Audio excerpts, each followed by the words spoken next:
Welcome to my YouTube channel, Tony Su Vega, your feng shui guru and paranormal expert. Daigdig ng mga panaginip, the dream world, airport.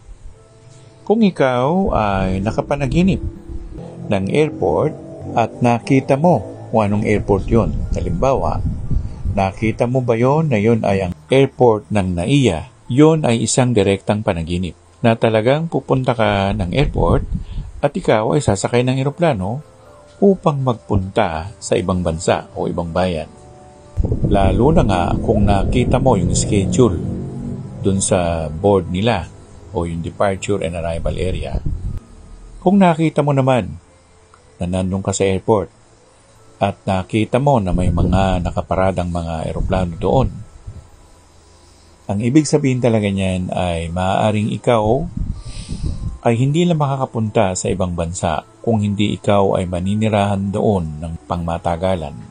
At kung ikaw naman ay nagpunta sa isang airport na hindi mo kakilala o hindi mo kilala o hindi ka pa napunta doon kahit minsan, ang ibig sabihin niyan, mabibigla ka na lamang na mayroong mga balita na manggagaling sa ibang bansa na maaaring imbitahan ka na pumunta sa kanilang lugar.